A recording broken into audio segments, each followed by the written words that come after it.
ভোটের আগে ফের উত্তপ্ত ভাঙড়, আইএসএফ এবং তৃণমূল হামলা পাল্টা হামলা। নওশাদের সভা থেকে ফেরার পথে হামলার অভিযোগ, পাল্টা তৃণমূল নেতার আর্থ মুভার এবং পিকআপ ভ্যান ভাঙচুরের অভিযোগ।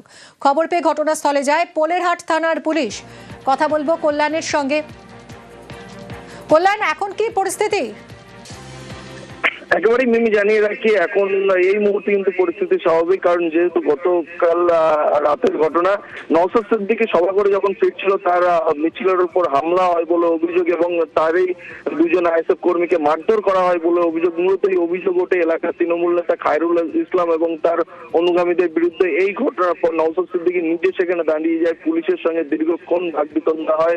পরে পুলিশের হস্তক্ষেপে কিন্তু নওশাদ সিদ্দিকী বেরিয়ে যায়। আহত যে সমস্ত আইএসএফ কর্মী তাদেরকে গ্রামীণ হাসপাতালে ভর্তি করা হয়। তবে এরই মধ্যে যে ঘটনা ঘটে যায়, যে আইএসএফ কর্মীদের বিরুদ্ধে পাল্টা অভিযোগ যে এই তৃণমূল নেতা খায়রুল ইসলামের যে গ্যারেজ, সেখানে আর্ট মোবার এবং বেশ কয়েকটি গাড়ি ভাঙচুরের অভিযোগ। ধন্যবাদ।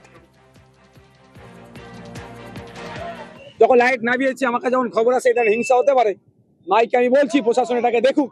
কদিন আগেই গিয়ালে রংপুর চুন টানতে গিয়ে আমাদের কর্মীদের আক্রমণ হলো, প্রাণঘাতী হামলা চালালো, প্রশাসনের বিরুদ্ধে ব্যবস্থা গ্রহণ করেছেন। নিরপেক্ষতা থাকছে না।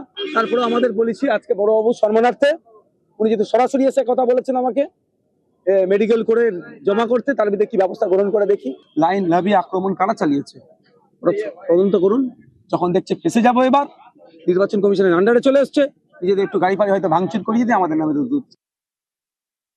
হঠাৎ করে নওশাদ সিদ্দিকী এই সভা থেকে উস্কানি দেয় যে তাদের একজন কর্মীকে নাকি খয়রুল মারধর করেছে। ওখান থেকে সামান্য একটু দূরে আমাদের খয়রুলের একটা গ্যারেজ ছিল, সেই গ্যারেজে জেসিবি ছিল, গাড়ি ছিল, সেখানে সেগুলো এই গ্যারেজ ভাঙচুর করা হয়েছে, গাড়ি ভাঙচুর করা হয়েছে। যে গোটা ভাঙড় জুড়ে অরাজকতা, বিশৃঙ্খলা, অশান্তি তৈরি করা, ক্ষমতা দখলের জন্য পাগল হয়েছে। আমরা এই ঘটনার তীব্র নিন্দা করছি। মানুষ থেকে যখন বিচ্ছিন্ন হয়ে পড়ছে, তখন এই ধরনের নোংরা খেলা নওশাদ সিদ্দিকী করছে।